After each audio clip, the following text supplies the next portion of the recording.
살고 싶으시면 차 출발하지 마세요. 주유소 막내가 재벌 회장 차를 막아섰습니다. 19살 부모도 없는 고아 서진은 노즐 잡은 손끝에서 뭔가 느꼈습니다. 회장은 화를 냈습니다. 경호원들이 몰려왔고 다들 서진을 범인 취급했습니다. 그런데 차량 점검 결과가 나왔습니다. 연료 라인이 잘려 있었습니다. 그대로 출발했으면 불타 죽었을 겁니다. 그런데 진짜 소름 돋는 건 따로 있었습니다. 무료로 할 수 있는 좋아요 버튼 눌러주세요. 행복한 일들만 되돌아올 거예요. 수도권 외곽 국도변의 작은 주유소는 이미 적막에 잠겨 있었습니다. 낮 동안 쉴 새 없이 드나들던 차량들은 자취를 감췄고 형광등 불빛만이 축축한 아스팔트 바닥 위로 흐릿하게 번져 있었죠. 서진은 계산대 안쪽에 서서 창밖을 바라보고 있었습니다. 19살. 주유소에서 일한 지 이제 막 8개월째에 접어든 막내 직원이었어요. 마른 체격에 눈매가 날카로웠고 또래에 비해 말수가 적은 편이었습니다. 조금 전까지 비가 내렸습니다. 장마철 특유의 굵은 빗줄기가 1시간 넘게 쏟아지다가 갑자기 그쳤죠. 그래서인지 공기가 무거웠습니다. 숨을 들이쉴 때마다 코끝에 젖은 흙 냄새와 아스팔트 냄새가 뒤섞여 들어왔어요. 거기에 주유소 특유의 휘발유 냄새까지 더해져서 서진의 후각은 평소보다 더 예민하게 깨어 있었습니다. 12시간 연속 근무에 11시간째였습니다. 원래 교대 근무자가 있어야 했지만 그 직원이 갑자기 아프다는 연락을 해왔고 다른 대체 인력을 구하지 못했죠. 관리자인 최 사장은 미안하다며 야식이라도 시켜주겠다고 했지만 서진은 괜찮다고 손을 저었습니다. 배고픔보다 졸음이 더 문제였거든요. 하지만 졸음을 쫓기 위해 마신 캔커피 2개가 오히려 신경을 날카롭게 세워놓았습니다. 심장은 빠르게 뛰고 있었고 귀는 평소라면 무시했을 작은 소리들까지 포착하고 있었어요. 형광등이 지직거리는 소리, 빗물이 배수구로 빠져나가는 소리, 저 멀리 국도를 달리는 화물차 엔진 소리까지 모든 것이 선명하게 들려왔습니다. 서진은 손목 시계를 내려다보았습니다. 자정까지 15분 남았더군요. 이 시간대에 손님이 올 확률은 낮았습니다. 대부분의 운전자들은 이미 목적지에 도착했거나 아니면 고속도로 휴게소를 이용하니까요. 이 외진 국도변 주유소까지 일부러 찾아오는 사람은 드물었습니다. 그래서 헤드라이트 불빛이 주유소 진입로를 비췄을 때 서진은 순간 눈을 가늘게 떴습니다. 빗줄기가 그친 직후라 노면이 미끄러웠을 텐데 그 차는 놀라울 정도로 조용하게 들어오고 있었거든요. 검은색 대형 세단이었습니다. 서진은 차종을 단번에 알아봤어요. 국내 최고급 세단 중 하나였죠. 가격만 해도 이 주유소 한 달 매출보다 비쌀 거예요. 번호판을 확인해 보니 법인 차량이었습니다. 보통 이런 차량에는 기사가 따로 있기 마련이고 뒤에 경호 차량이 따라붙는 경우도 많았어요. 그런데 이 차는 혼자였습니다. 뒤따르는 차량도 없었고 앞서 달리던 선도 차량도 없었죠. 늦은 밤 비겐 직후의 외진 국도변 주유소에 고급법인 세단이 단독으로 나타난 겁니다. 서진은 창밖을 응시하며 눈을 깜빡였습니다. 졸음 때문에 뭔가 잘못 본 건가 싶었어요. 하지만 차량은 분명히 주유기 앞으로 천천히 다가오고 있었습니다. 차가 멈췄습니다. 서진은 습관적으로 차량의 상태를 훑어보았어요. 외관은 깨끗했습니다. 막 세차한 것처럼 광택이 났고 비를 맞았는데도 물방울이 거의 남아있지 않았죠. 고급 코팅 처리가 되어 있는 게 분명했습니다. 운전석 문이 열렸습니다. 내리는 사람은 예상과 달랐어요. 젊은 기사도 건장한 경호원도 아니었습니다. 백발이 섞인 머리카락, 깊게 패인 주름, 70대 초중반으로 보이는 노년의 남성이었죠. 그는 고급스러운 회색 코트를 걸치고 있었고 움직임이 느리지만 단정했습니다. 서진은 계산대에서 나왔습니다. 주유소 규정상 손님이 직접 주유하는 셀프 방식이었지만 이 시간에 나이 드신 손님이 혼자 오셨으니 도와드리는 게 맞다고 생각했거든요. 어서 오세요. 주유 도와드릴까요? 서진의 목소리는 또렷했습니다. 피곤함은 느꼈지만 그걸 내색하지 않으려고 했죠. 노인은 서진을 바라보았습니다. 눈빛이 날카로웠어요. 오랜 세월 동안 수많은 사람들을 만나고 판단하고 결정을 내려온 사람 특유의 눈빛이었죠. 하지만 동시에 피로도 묻어 있었습니다. 장거리를 운전해 온 것처럼요. 그래, 부탁하네. 휘발유로 가득. 목소리도 피곤해 보였습니다. 권위 있는 톤이었지만 어딘가 지쳐 있다는 느낌이 들었어요. 서진은 고개를 끄덕이고 연료 주입구 쪽으로 걸어갔습니다. 노인은 차에서 내려 잠시 기지개를 켜더니 주유소 편의점 쪽으로 천천히 걸어갔어요. 아마 커피나 음료수를 사려는 것 같았습니다. 서진은 연료 주입구 덮개를 열었습니다. 손끝이 차체에 닿는 순간 뭔가 이상한 느낌이 전해졌어요. 떨림이었습니다. 시동은 꺼져 있었습니다. 노인이 키를 빼서 주머니에 넣는 걸 봤으니까요. 그런데 차체가 미세하게 진동하고 있었어요. 손바닥 전체로 느껴지는 정도는 아니었습니다. 손끝, 그것도 아주 예민하게 집중해야만 감지할 수 있는 수준이었죠. 서진은 잠시 멈췄습니다. 8개월 동안 수백 대의 차량에 주유를 해왔지만 이런 느낌은 처음이었거든요. 시동이 꺼진 차에서 이 정도의 잔열과 진동이 남아있다는 건 정상이 아니었습니다. 손을 차체에서 떼고 서진은 차량 전체를 다시 한번 살펴보았습니다.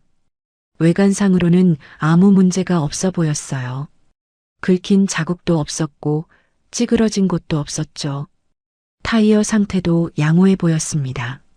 하지만 뭔가가 이상했습니다. 서진은 코를 벌름거렸습니다. 비가 갠 직후라 공기 중 냄새가 유난히 강하게 느껴지고 있었어요. 젖은 아스팔트 냄새, 주유소 특유의 휘발유 냄새, 그리고 차량에서 나는 냄새들.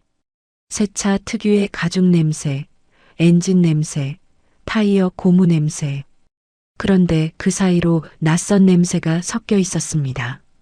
뭐라고 정확히 표현하기 어려웠어요. 플라스틱이 탈 때 나는 냄새와 비슷했지만 그것보다는 약했습니다. 접착제 같기도 했고 고무가 과열될 때 나는 냄새 같기도 했죠. 분명한 건 이 냄새가 정상적인 차량에서 나는 냄새가 아니라는 거였습니다. 서진의 등 뒤로 식은땀이 흘렀습니다. 캔커피 때문에 예민해진 신경이 경고 신호를 보내고 있었어요. 하지만 아직은 확신할 수 없었습니다. 그냥 오래된 차라서 그런 걸 수도 있고 최근에 수리를 받아서 그런 걸 수도 있으니까요. 서진은 연료캡을 돌려 열었습니다. 그 순간 공기가 밖으로 새어나왔어요. 쉬익 하는 소리와 함께요. 보통 연료캡을 열면 약간의 공기 이동이 있긴 합니다. 연료 탱크 내부와 외부의 기압 차이 때문이죠. 하지만 이 소리는 평소보다 길었습니다. 그리고 소리가 끝난 뒤 휘발유 냄새와 함께 또 다른 냄새가 올라왔어요. 아까 맡았던 그 냄새였습니다.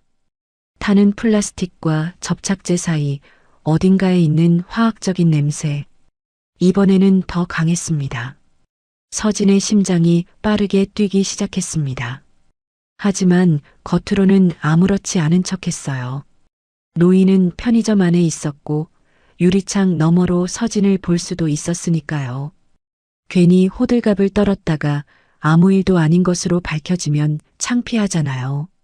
서진은 주유기에서 노즐을 뽑아 연료 주입구에 꽂았습니다. 손잡이를 쥐고 레버를 당겼어요. 휘발유가 주입되기 시작했습니다. 그런데 손끝으로 전해지는 느낌이 또 이상했습니다. 보통 주유를 할 때는 노즐을 통해 일정한 진동이 느껴집니다. 연료가 파이프를 통해 흘러가면서 만들어내는 진동이죠. 숙련된 주유소 직원이라면 이 진동만으로도 연료가 얼마나 들어가고 있는지, 탱크가 얼마나 찼는지 대략 짐작할 수 있어요. 서진은 아직 숙련된 직원이라고 하기엔 경험이 부족했습니다. 하지만 8개월 동안 매일 같이 주유를 하다 보니 몸이 기억하는 것들이 있었어요. 정상적인 주유가 어떤 느낌인지, 연료가 원활하게 들어갈 때 노즐이 어떻게 반응하는지. 지금은 달랐습니다. 진동이 불규칙했어요. 마치 연료가 들어가다 말다 하는 것처럼요. 그리고 노즐을 잡은 손에 미세한 여갑이 느껴졌습니다. 연료 탱크 쪽에서 뭔가가 밀어내는 듯한 느낌이었죠. 서진은 주유 속도를 살짝 늦췄습니다. 레버를 완전히 당기지 않고 반쯤만 유지했어요. 연료가 들어가는 속도가 느려지면서 여갑도 조금 줄어들었습니다. 연료 탱크에는 벤트 시스템이라는 게 있습니다. 연료가 들어갈 때 탱크 안의 공기가 빠져나가야 하거든요. 그래야 압력이 균형을 이루면서 연료가 제대로 주입되죠. 만약 이 벤트 시스템에 문제가 생기면 탱크 내부 압력이 올라가면서 연료 주입이 어려워집니다. 심한 경우에는 연료가 역류하기도 해요. 서진은 이 지식을 학교에서 배운 게 아니었습니다. 주유소에서 일하면서 자연스럽게 알게 된 거였어요. 최 사장이 가끔씩 차량 관련 이야기를 해줬고 서진은 그걸 하나하나 기억해뒀죠. 다른 직원들은 대충 듣고 넘기는 이야기들이었지만 서진에게는 흥미로웠거든요. 문제는 이 차량의 증상이 단순한 벤트 시스템 고장으로 설명되지 않는다는 거였습니다. 벤트 시스템이 막혔다면 연료 주입 자체가 훨씬 더 어려워야 했어요. 지금처럼 들어가다 말다 하는 불규칙한 패턴은 흔치 않았습니다. 서진은 노즐 각도를 조금 바꿔보았습니다. 연료 주입구에 노즐을 꽂는 각도에 따라 연료 흐름이 달라지거든요. 약간 비스듬히 기울이자 여갑이 조금 줄어드는 것 같았습니다. 하지만 냄새는 점점 강해지고 있었습니다. 서진은 고개를 숙여 차량 하부를 살짝 들여다보았습니다. 어두웠지만 주유소 불빛이 비추는 범위 안에서는 어느 정도 볼 수 있었어요. 특별히 이상한 점은 보이지 않았습니다. 하부 커버가 제대로 붙어 있었고 눈에 띄는 손상도 없었죠. 그런데 냄새는 분명 차량 하부 쪽에서 올라오고 있었습니다. 서진은 다시 일어섰습니다. 심장은 여전히 빠르게 뛰고 있었지만 표정은 평온하게 유지하려고 노력했어요. 편의점 유리창 너머로 노인이 보였습니다. 커피를 고르고 있는 것 같았죠. 아직 확신할 수 없었습니다. 이 모든 게 서진의 착각일 수도 있었어요. 12시간 연속 근무에 캔커피 2잔. 예민해진 신경이 없는 이상 징후를 만들어낸 걸 수도 있었습니다. 하지만 만약 착각이 아니라면? 서진은 주유를 계속하면서 생각했습니다. 이 차에 정말로 문제가 있다면 어떤 문제일까요? 그리고 그 문제가 얼마나 심각한 걸까요? 아직은 판단할 수 없었습니다. 더 많은 정보가 필요했어요. 서진은 노즐을 잡은 손에 힘을 주며 다음 단계를 기다렸습니다. 주유가 끝나면 더 자세히 확인해 볼 수 있을 거예요. 지금은 그저 관찰을 계속하는 수밖에 없었죠. 밤은 깊어가고 있었습니다. 국도변 주유소의 형광등 불빛 아래 19살 막내 직원과 고급법인 세단 그리고 그 차를 몰고 온 정체 모를 노인. 아직은 아무도 몰랐습니다. 이 밤이 어떻게 흘러갈지를요. 연료캡을 돌려 여는 순간이었습니다. 쉬익. 평소보다 긴 공기 빠지는 소리가 서진의 귀를 파고들었어요. 보통 연료캡을 열면 짧게 한번 공기가 새어나오고 끝납니다. 탱크 안과 밖의 기압 차이가 해소되는 거죠. 그런데 이 차는 달랐습니다. 소리가 2초, 3초, 거의 4초 가까이 이어졌어요. 서진의 손가락이 연료캡 위에서 멈췄습니다. 심장이 한 박자 빠르게 뛰었죠. 이건 정상이 아니었습니다. 탱크 내부 압력이 비정상적으로 높았다는 뜻이니까요. 공기가 빠져나가면서 냄새도 함께 올라왔습니다. 휘발유 특유의 코를 찌르는 냄새가 먼저 느껴졌어요. 그건 당연한 거였습니다. 문제는 그 뒤에 섞여 있는 다른 냄새였죠.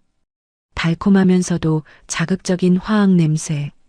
접착제를 오래 맡았을 때 나는 것 같은, 아니면 플라스틱을 불에 가까이 댔을 때 살짝 녹으면서 나는 것 같은 냄새였습니다. 서진은 코를 벌름거리며 그 냄새의 정체를 파악하려 했어요. 주유소에서 8개월을 일하면서 수백 대의 차에 기름을 넣었습니다. 새 차, 오래된 차, 관리가 잘 된 차, 엉망인 차, 온갖 종류의 차량을 만져봤죠. 그래서 서진은 알고 있었어요. 정상적인 차에서는 이런 냄새가 나지 않는다는 걸요. 주유기에서 노즐을 뽑아 연료 주입구에 꽂았습니다. 레버를 당기자 기름이 흘러들어가기 시작했어요. 그 순간 서진의 손끝으로 이상한 느낌이 전해졌습니다. 떨림이었습니다. 하지만 일정한 떨림이 아니었어요. 덜컹 하고 한번 튀는가 싶더니 잠잠해지고 또 덜컹 하고 튀었습니다. 마치 기름이 들어가다가 막히고 다시 들어가다가 또 막히는 것처럼요. 서진은 노즐을 잡은 손에 힘을 주었습니다. 정상적인 주유에서는 이런 불규칙한 진동이 느껴지지 않거든요. 기름은 일정한 속도로 탱크 안으로 흘러들어가고 노즐에는 부드러운 진동만 전해지죠. 그런데 지금은 마치 무언가가 기름의 흐름을 방해하는 것 같았습니다. 여갑이었습니다. 탱크 안쪽에서 밖으로 밀어내는 힘이 느껴졌어요. 기름을 넣으려는데 탱크가 받아들이지 않으려 하는 거죠. 서진은 경험으로 알고 있었습니다. 이런 현상은 벤트 시스템에 문제가 있을 때 나타난다는 거요. 벤트 시스템은 연료 탱크의 환기 장치입니다. 기름이 들어갈 때 탱크 안의 공기가 빠져나가야 하거든요. 그래야 압력이 균형을 이루면서 기름이 제대로 들어갈 수 있죠. 만약 이 환기 장치가 막히거나 고장나면 탱크 안에 압력이 쌓이면서 기름 주입이 어려워집니다. 서진은 레버를 살짝 놓았습니다. 주유 속도를 낮추는 거였어요. 완전히 당기면 기름이 빠르게 들어가지만 반쯤만 당기면 천천히 들어가거든요. 속도를 낮추자 여갑이 조금 줄어드는 것 같았습니다. 노즐 각도도 조정했습니다. 연료 주입구에 노즐을 꽂는 각도에 따라 기름 흐름이 달라지거든요. 살짝 비스듬히 기울이자 기름이 조금 더 원활하게 들어가는 느낌이 들었어요. 서진은 이 모든 조정을 의식적으로 했습니다. 그냥 감으로 한 게 아니었어요. 왜 이렇게 해야 하는지, 어떤 원리가 작용하는지 머릿속으로 계산하면서 움직인 거죠. 싸. 기름이 탱크로 들어가는 소리가 들렸습니다. 하지만 그 소리도 이상했어요. 보통은 기름이 들어갈 때 일정한 소리가 나거든요. 물이 욕조에 차오르는 것처럼 연속적인 소리가 나죠. 그런데 이 차에서는 소리가 끊겼다가 이어지고 또 끊겼다가 이어지는 패턴이 반복되고 있었습니다. 서진의 이마에 땀이 맺히기 시작했습니다. 캔커피 때문에 예민해진 신경이 모든 감각을 최대치로 끌어올리고 있었어요. 손끝의 진동, 코끝의 냄새, 귀에 들리는 소리, 모든 것이 경고 신호를 보내고 있었죠. 하지만 서진은 입을 열지 않았습니다. 아직은 확신할 수 없었거든요. 만약 이게 그냥 오래된 차라서 그런 거라면, 아니면 최근에 정비를 받아서 뭔가 달라진 거라면, 괜히 호들갑을 떨었다가 아무 일도 아닌 걸로 밝혀지면 서진은 그냥 예민한 막내 직원이 되는 거였어요. 서진은 주유를 계속하면서 차량 하부 쪽을 슬쩍 살폈습니다. 주유소 불빛이 바닥을 비추고 있었지만 차 아래쪽은 그림자가 져서 잘 보이지 않았어요. 하지만 냄새는 확실히 그쪽에서 올라오고 있었습니다. 아까 맡았던 그 화학 냄새, 접착제와 타는 플라스틱 사이 어딘가에 있는 낯선 냄새가 점점 강해지고 있었죠. 편의점 쪽을 힐끗 봤습니다. 유리창 너머로 노인이 보였어요. 커피를 들고 계산대 앞에 서 있더군요. 곧 나올 것 같았습니다. 서진은 다시 노즐에 집중했습니다. 손끝으로 전해지는 진동의 패턴을 분석하려 했어요. 불규칙한 여갑, 끊기는 듯한 기름 흐름, 점점 강해지는 냄새. 이 모든 게 무엇을 의미하는 걸까요? 탱크 내부에 뭔가 문제가 있는 건 확실했습니다. 단순히 벤트 시스템 고장이라면 이렇게 복합적인 증상이 나타나지 않아요. 기름이 안 들어가거나 아니면 들어가더라도 아주 느리게 들어가거나 둘 중 하나죠. 지금처럼 들어갔다 안 들어갔다를 반복하면서 동시에 이상한 냄새까지 나는 경우는 뭔가 더 심각한 문제가 있다는 뜻이었습니다. 서진의 머릿속에서 여러 가능성이 스쳐 지나갔습니다. 연료 라인 손상? 탱크 균열? 아니면 배기 개통 문제로 열이 연료 쪽에 영향을 주는 걸까? 확신은 없었지만 불안감은 점점 커지고 있었어요. 편의점 문이 열리는 소리가 들렸습니다. 노인이 커피를 들고 나오고 있었죠. 서진은 표정을 평온하게 유지하려고 노력했습니다. 손끝은 여전히 노즐을 잡고 있었고 기름은 여전히 불규칙하게 들어가고 있었어요. 노인이 천천히 다가왔습니다. 장거리 운전으로 피곤해 보이는 얼굴이었지만 눈빛만큼은 여전히 날카로웠어요. 아직 안 끝났나? 목소리에 약간의 짜증이 섞여 있었습니다. 당연한 반응이었죠. 보통 주유는 5분 안에 끝나는데 벌써 그보다 더 지나 있었으니까요. 네, 거의 다 됐습니다. 서진의 목소리는 침착했습니다. 하지만 속으로는 갈등하고 있었어요. 지금 이 상황을 말해야 할까? 아니면 좀 더 확인해 봐야 할까? 만약 말했는데 아무 문제도 아니면 어떡하지? 노인은 커피를 한 모금 마시며 차를 바라봤습니다. 아무런 이상도 느끼지 못하는 표정이었어요. 당연하죠. 차 밖에서 멀찍이 서 있으면 이런 미세한 이상은 알아채기 어려우니까요. 손끝으로 느껴야 하고 코를 가까이 대야 하고 소리에 집중해야 알 수 있는 것들이었습니다. 서진은 결심했습니다. 아직은 말하지 않기로요. 하지만 관찰은 계속하기로 했죠. 주유가 끝나면 차량 상태를 좀 더 자세히 확인할 수 있을 거예요. 그때 가서 판단해도 늦지 않을 거라고 생각했습니다. 노즐에서 전해지는 진동이 또 한 번 불규칙하게 튀었습니다. 서진의 손가락이 움찔했지만 표정은 바꾸지 않았어요. 대신 노즐 각도를 다시 한번 조정하며 기름이 최대한 부드럽게 들어갈 수 있도록 만들었죠. 냄새가 더 강해지고 있었습니다. 이제는 코를 가까이 대지 않아도 느껴질 정도였어요.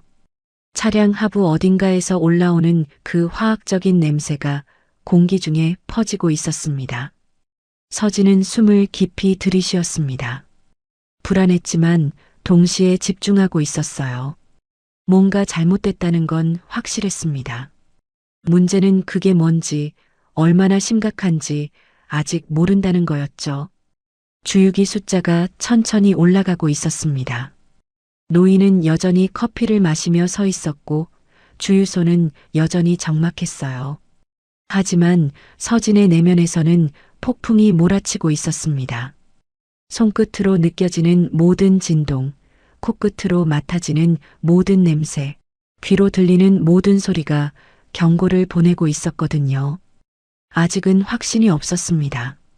하지만 불안감은 점점 커지고 있었어요. 서진은 그 불안감을 억누르며 주유가 끝나기를 기다렸습니다. 다음 단계에서 더 확실한 증거를 찾을 수 있기를 바라면서요. 철컥. 노즐이 갑자기 멈췄습니다. 자동 차단 장치가 작동한 거였어요.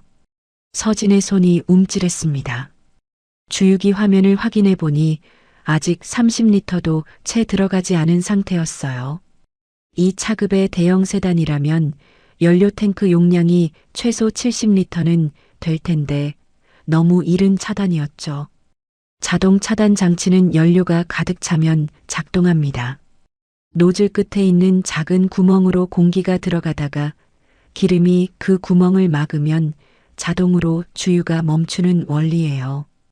일종의 안전장치죠. 기름이 넘치는 걸 방지하기 위한 거니까요. 그런데 탱크가 비어 있는데 차단이 됐다는 건 뭔가 이상하다는 뜻이었습니다. 서진은 노즐을 살짝 뺐다가 다시 꽂았습니다. 각도를 조금 바꿔서요. 레버를 다시 당기자 기름이 들어가기 시작했어요. 하지만 속도가 현저히 느렸습니다. 평소라면 찰찰찰 소리를 내며 빠르게 들어갈 텐데 지금은 졸졸졸 하는 느린 소리만 났죠. 철컥. 또 멈췄습니다. 이번에는 5리터도 채 안 들어갔어요. 서진의 이마에 땀이 맺혔습니다. 이건 분명히 정상이 아니었어요. 2번 연속 차단이라니. 그것도 이렇게 빨리. 노인이 다가왔습니다. 커피컵을 든 손이 살짝 떨리고 있었어요. 추운 것 같지는 않았습니다. 아마 오랜 운전으로 인한 피로 때문이겠죠. 왜 이렇게 오래 걸리나? 목소리에 불편함이 묻어 있었습니다. 짜증까지는 아니었지만 분명히 기다림에 지쳐가는 기색이었어요. 죄송합니다. 노즐 상태를 확인하고 있습니다. 서진은 거짓말을 하지 않았습니다. 다만 전부를 말하지 않았을 뿐이죠. 문제가 노즐에 있는 게 아니라 차량에 있다는 걸 서진은 이미 짐작하고 있었으니까요. 다시 노즐을 꽂았습니다. 이번에는 레버를 반쯤만 당겼어요. 최대한 천천히 넣으려는 거였죠. 기름이 졸졸졸 들어가기 시작했습니다. 서진의 머릿속은 빠르게 돌아가고 있었습니다. 반복되는 차단, 느린 주입 속도, 불규칙한 여갑. 이 모든 증상이 가리키는 건 하나였어요. 탱크 내부 압력에 문제가 있다는 거죠. 정상적인 연료 탱크는 기름이 들어올 때 내부 공기를 밖으로 내보냅니다. 벤트 시스템을 통해서요. 그래야 압력이 균형을 이루면서 기름이 제대로 들어갈 수 있죠.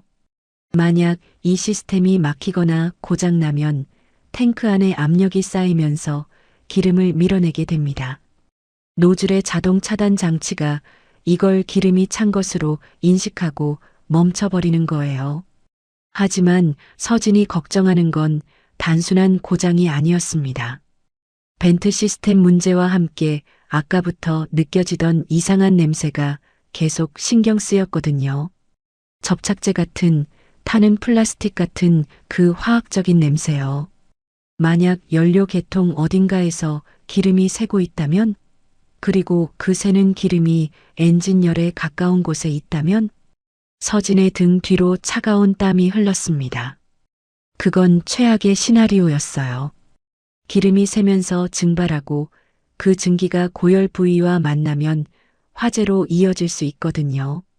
주행 중에 그런 일이 일어나면 차 안에 있는 사람은 피할 시간조차 없을 수도 있습니다. 철컥. 3번째 차단이었습니다. 서진은 깊게 숨을 들이쉬었어요. 손끝이 미세하게 떨리고 있었지만 애써 진정하려 했습니다. 이제 확신이 생기기 시작했습니다. 이 차에는 분명히 문제가 있어요. 단순한 고장일 수도 있고 더 심각한 문제일 수도 있죠. 어느 쪽이든 이대로 보낼 순 없었습니다. 서진은 바닥을 내려다봤습니다. 주유소 불빛 아래서 아스팔트 바닥이 보였어요. 비가 그친 직후라 바닥이 젖어 있었는데 차량 아래쪽에 뭔가 다른 얼룩이 보이는 것 같았습니다. 물과는 다른 조금 더 반짝이는 얼룩이요. 확인하고 싶었지만 노인이 바로 옆에 서 있었습니다. 갑자기 바닥에 엎드려서 차 밑을 들여다보면 이상하게 보일 게 분명했죠. 서진은 다시 노즐을 꽂았습니다. 레버를 아주 살짝만 당겨서 기름이 방울방울 떨어지듯 천천히 들어가게 했어요. 아까부터 왜 그러나? 기름을 제대로 못 넣는 건가? 노인의 목소리가 날카로워졌습니다. 참을성이 바닥나가고 있는 게 느껴졌어요. 차량 상태를 확인하고 있습니다. 서진은 짧게 대답했습니다. 구체적인 설명은 하지 않았어요. 아직 확실한 게 아니었으니까요. 섣불리 말했다가 아무 일도 아닌 걸로 밝혀지면 그건 그것대로 문제가 될 거였습니다. 노인의 눈썹이 꿈틀거렸습니다. 불쾌함이 얼굴에 드러나고 있었어요. 내 차에 무슨 문제라도 있다는 건가? 서진은 노인의 눈을 바라봤습니다. 날카로운 눈빛이었어요. 오랜 세월 동안 수많은 사람들 위해 군림해온 사람 특유의 눈빛이었죠. 하지만 서진은 움츠러들지 않았습니다. 확인 중입니다. 조금만 기다려 주시겠습니까? 목소리는 공손했지만 단호했습니다. 서진은 자신이 해야 할 일을 알고 있었어요. 이 차를 이대로 보낼 순 없었습니다. 뭔가 확실한 걸 확인하기 전까지는요. 노인은 한숨을 내쉬었습니다. 체념한 듯한 한숨이었어요. 커피를 한 모금 더 마시고는 차 쪽으로 걸어갔습니다. 아마 차 안에서 기다리려는 것 같았죠. 서진은 그 틈을 놓치지 않았습니다. 노인이 운전석 문을 열고 들어가는 사이 재빨리 몸을 숙여 차량 하부를 살폈어요. 심장이 멈추는 것 같았습니다. 바닥에 얼룩이 있었어요. 물얼룩이 아니었습니다. 주유소 불빛에 반사되어 무지개 빛으로 반짝이는 액체, 휘발유였습니다. 방울이 떨어지고 있었어요. 차량 하부 어딘가에서 액체가 똑똑 천천히 떨어지고 있었죠. 얼룩은 아직 작았지만 점점 커지고 있었습니다. 서진은 천천히 일어났습니다. 심장이 미친 듯이 뛰고 있었지만 표정은 최대한 평온하게 유지하려 했어요. 손이 떨리는 걸 들키면 안 됐습니다. 노즐을 주유기에 걸었습니다. 주유 금액이 화면에 표시되어 있었어요. 아직 절반도 채우지 못한 상태였죠. 냄새가 더 강해지고 있었습니다. 아까보다 훨씬 진한 휘발유 냄새와 함께 그 화학적인 냄새도 코를 찔렀어요. 공기 중 유증기 농도가 높아지고 있다는 뜻이었습니다. 서진의 머릿속에서 안전 매뉴얼이 떠올랐습니다. 주유소에서 일을 시작할 때 외웠던 규정들이요. 유증기 농도가 기준치를 넘으면 어떻게 해야 하는지, 누유가 발견되면 어떤 절차를 밟아야 하는지. 아직 센서 경보가 울리지는 않았습니다. 하지만 이대로 가다가는 시간 문제였어요. 누유 속도가 빨라지고 있었고 증기 농도도 계속 올라가고 있었으니까요. 서진은 결정을 내려야 했습니다. 지금 당장 관리자를 부를 것인지 아니면 조금 더 상황을 지켜볼 것인지. 운전석에 앉은 노인이 창문을 내렸습니다. 됐나? 짧은 질문이었습니다. 빨리 출발하고 싶다는 뜻이었죠. 서진은 대답하지 않았습니다. 대신 차량 하부를 다시 한번 힐끗 봤어요. 얼룩이 조금 더 커져 있었습니다. 똑똑 소리가 들리는 것 같았어요. 실제로 들리는 건지 아니면 상상인지는 모르겠지만요. 이제 더 이상 기다릴 수 없었습니다. 서진은 주머니에서 핸드폰을 꺼냈어요. 관리자인 최 사장에게 전화를 걸어야 했습니다. 잠깐만 기다려 주십시오.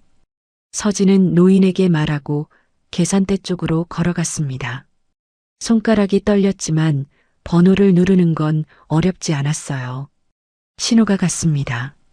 한 번, 두 번, 세 번. 받지 않았습니다. 이 시간에 최 사장은 잠들어 있을 거였어요. 서진은 다시 전화를 걸었습니다. 이번에도 받지 않았죠. 노인이 차에서 내렸습니다. 표정이 굳어 있었어요. 분명히 화가 나기 시작한 거였죠. 도대체 뭐 하는 건가? 서진은 핸드폰을 내리고 노인을 바라봤습니다. 어떻게 설명해야 할지 고민이 됐어요. 하지만 이제는 숨길 수 없었습니다. 상황이 너무 심각해지고 있었으니까요. 손님, 죄송하지만 차량에서 연료가 새고 있는 것 같습니다. 노인의 표정이 변했습니다. 놀라움과 의심이 뒤섞인 표정이었어요. 뭐라고? 서진은 차량 하부를 가리켰습니다. 바닥을 보시겠습니까? 기름 얼룩이 있습니다. 노인은 의심스러운 눈으로 바닥을 내려다봤습니다. 그리고 얼룩을 발견한 순간 눈이 커졌어요. 이게 뭐지? 목소리에서 권위가 사라지고 당혹감이 드러났습니다.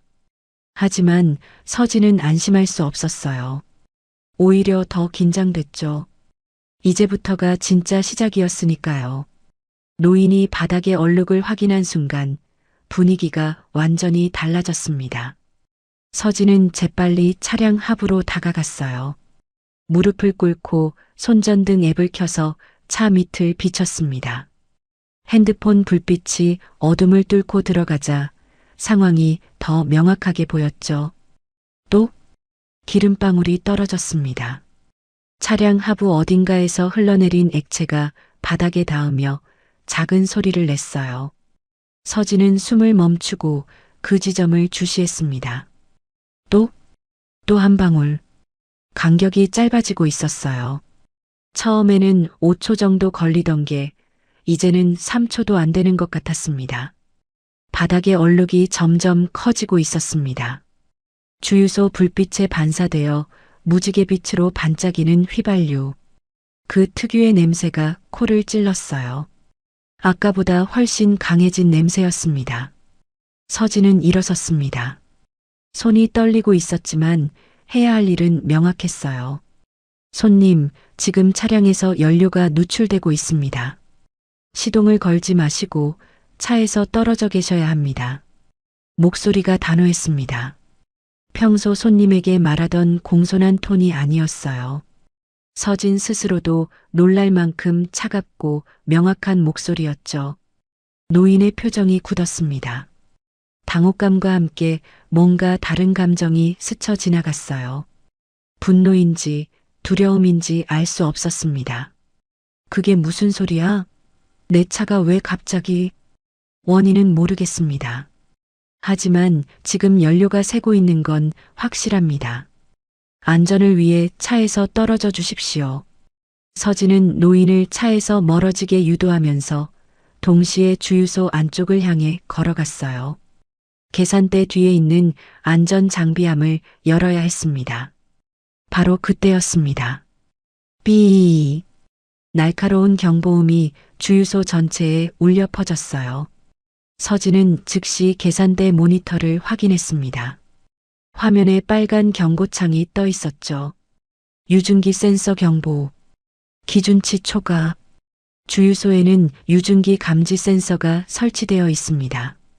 공기 중 휘발유 증기 농도가 일정 수준을 넘으면 자동으로 경보가 울리는 시스템이에요.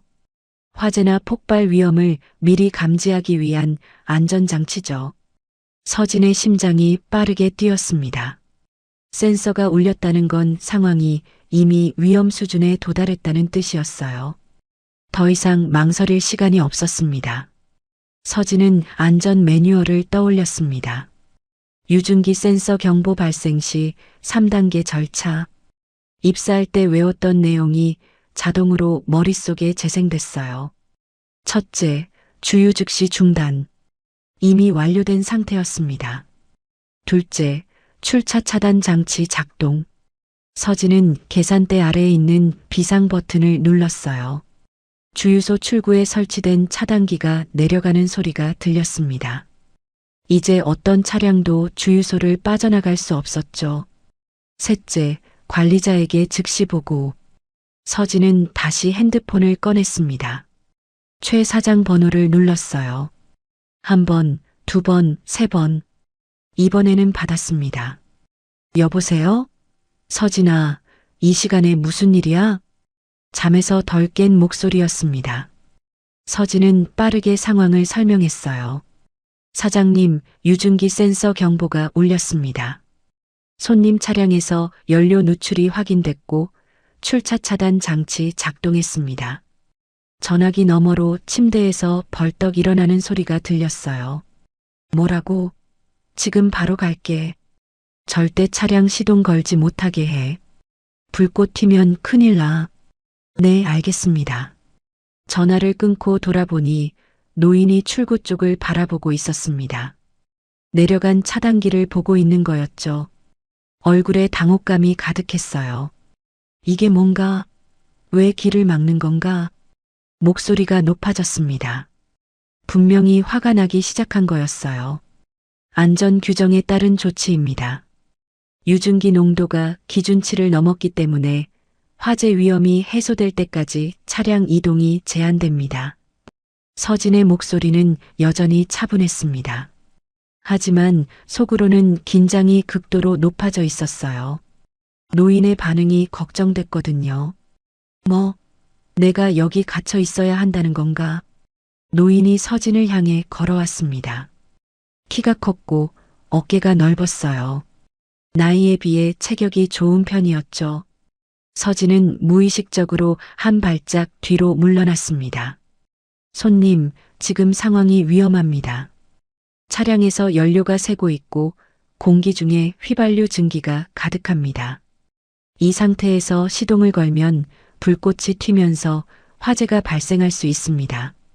서진은 최대한 명확하게 설명하려 했어요. 하지만 노인의 표정은 누그러지지 않았습니다. 내가 수십 년간 차를 몰았어. 이 정도 기름 냄새로 차가 폭발한다고? 말도 안 되는 소리 하지 마. 노인이 차 쪽으로 걸어갔습니다. 운전석 문을 열려는 것 같았어요. 서진은 재빨리 노인 앞을 가로막았습니다. 심장이 터질 것 같았지만 물러설 수 없었어요. 손님, 안 됩니다. 지금 시동을 거시면 정말 위험합니다. 노인의 눈이 가늘어졌습니다. 서진을 위에서 아래로 훑어보는 눈빛이었어요.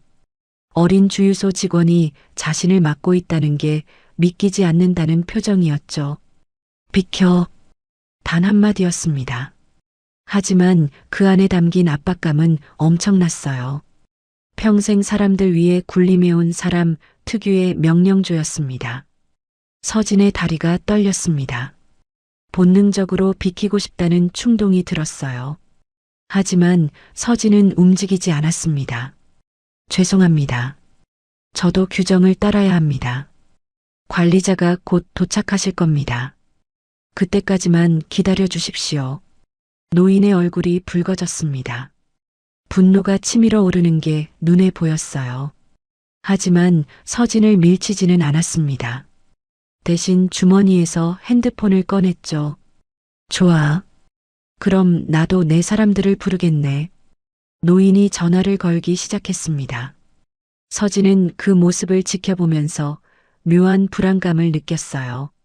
이 노인이 누구인지, 어떤 사람들을 부르는 건지 알 수 없었거든요. 경보음은 여전히 울리고 있었습니다. 삐이 하는 날카로운 소리가 밤 공기를 가르고 있었죠. 서진은 모니터를 다시 확인했어요. 유증기 농도 수치가 화면에 표시되어 있었습니다. 기준치의 120%, 여전히 위험한 수준이었죠. 바닥의 얼룩은 더 커져 있었습니다. 누유 속도가 빨라지고 있다는 뜻이었어요. 원인이 뭔지는 모르겠지만 상황이 점점 악화되고 있다는 건 확실했습니다. 서진은 깊게 숨을 들이쉬었습니다. 지금 자신이 하는 일이 맞는지 확신이 서지 않았어요. 어쩌면 과잉 반응일 수도 있었습니다. 그냥 단순한 고장일 수도 있고 수리하면 금방 해결될 문제일 수도 있었죠. 하지만 만약 아니라면? 만약 정말로 위험한 상황이라면? 서진은 센서 기록 화면을 캡처했습니다. 그리고 바닥에 누유 얼룩 사진도 찍었어요. 무슨 일이 일어나든 증거는 남겨둬야 했습니다. 노인은 여전히 전화 통화 중이었습니다. 목소리가 낮아서 내용은 들리지 않았지만 표정은 점점 굳어지고 있었어요. 멀리서 차 소리가 들렸습니다. 최 사장이 오고 있는 것 같았어요. 서진은 조금 안도했습니다. 이제 혼자가 아니었으니까요. 하지만 동시에 새로운 걱정이 밀려왔어요.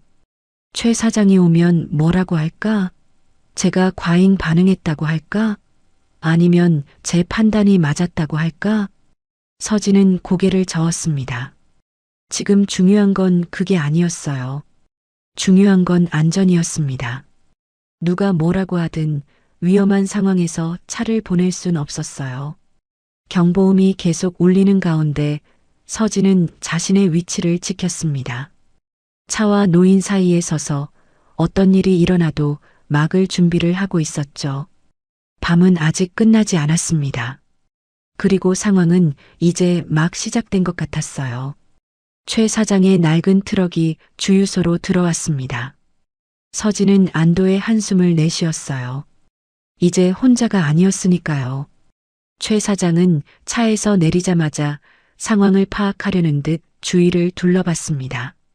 내려간 차단기, 울리는 경보음, 그리고 굳은 표정으로 서 있는 노인까지. 서진아, 상황이 어떻게 된 거야? 최 사장이 다가오며 물었습니다. 서진은 빠르게 설명했어요. 저 차량에서 연료 누출이 확인됐습니다. 유증기 센서도 경보가 울렸고요. 바닥에 기름 얼룩이 계속 커지고 있습니다. 최 사장은 차량 쪽으로 걸어가 바닥을 확인했습니다. 무지개 빛으로 반짝이는 얼룩을 보더니 표정이 굳어졌어요. 이건 확실히 문제가 있네. 그때 노인이 다가왔습니다. 아까보다 더 날카로운 눈빛이었어요. 당신이 여기 책임자인가? 최 사장이 고개를 끄덕였습니다. 네, 제가 관리자입니다. 죄송합니다만 안전 문제가 확인될 때까지 차량 이동이 어렵습니다. 노인의 눈썹이 꿈틀거렸습니다. 나는 급한 일정이 있어. 이 정도 기름 냄새 가지고 사람을 붙잡아 둘 수는 없지 않나? 최 사장은 난감한 표정을 지었어요. 손님을 붙잡아 두는 게 부담스러운 게 분명했죠. 하지만 센서 경보가 울린 상황에서 차를 보내는 건 규정 위반이었습니다. 손님, 저희도 규정을 따라야 해서요. 센서 기록이 남아있으면 나중에 문제가 될 수 있습니다. 노인이 한숨을 내쉬었습니다. 그리고 핸드폰을 다시 꺼내 전화를 걸었어요. 나야. 지금 어디쯤이야? 빨리 와. 통화를 끝낸 노인은 편의점 쪽으로 걸어가 벤치에 앉았습니다. 기다리겠다는 뜻이었죠. 하지만 표정은 여전히 불쾌해 보였어요. 서진은 최 사장 옆으로 다가갔습니다. 사장님, 저분이 누구인지 아세요? 최 사장이 고개를 저었어요. 모르지. 근데 차가 법인 차량이고 저런 고급 세단을 혼자 몰고 다니는 사람이면 보통 분은 아닐 거야. 서진은 불안한 마음으로 노인을 바라봤습니다. 뭔가 심상치 않은 느낌이 들었거든요. 약 20분이 지났을 때 검은색 SUV 2대가 주유소로 들어왔습니다. 차단기가 내려가 있었지만 옆 공간으로 비집고 들어온 거였어요.